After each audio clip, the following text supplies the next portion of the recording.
هلا ويا بنات، شلونكم؟ إن شاء الله كلكم بخير وصحة وسلامة.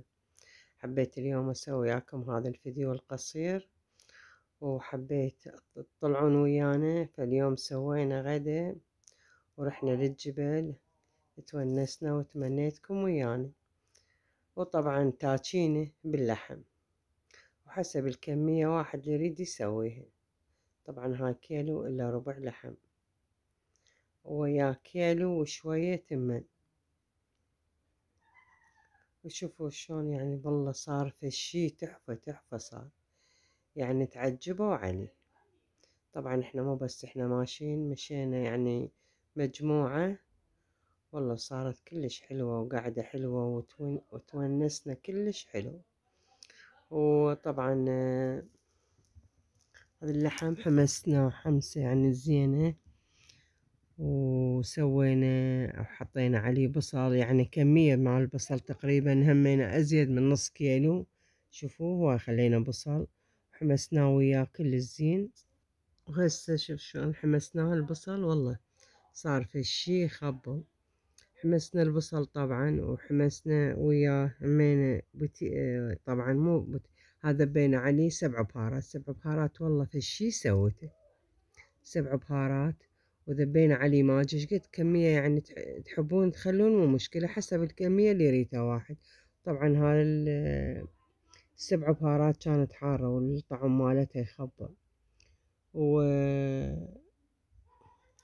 وطبعا راح نخلي عليه شنو هو بعد، نخلي عليه، انتم لا تلمون عليه على الحكي، خلي عليه جزر هم كمية، كلش كمية كبيرة.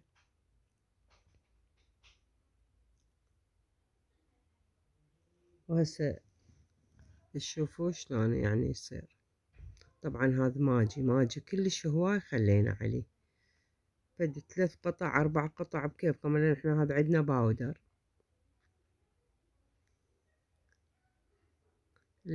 شو اسمه باودر. وهسه هاي كمية الجزر همينه شوفوا حمسناه كلش قوي. طبعا بوتيته همينه شقد ما واحد يريد يخلي حسب الرغبة مالتكم. وبعدين غسلنا التمن ذبيناه فوقه هو والبهارات مالته والماجي مالته كله والملح مالته ذوقوه، لأن الماجي مالح فحسب. أنا هذا شوفوا شو اسمه، هاي البوتيتا خليناها من بعد ما فار وشوية نشف، لأن احنا قليناها ببحتها. بس تشوفون المنظر الحلو، ما شاء الله يخبل هذا المنظر كلش حلو.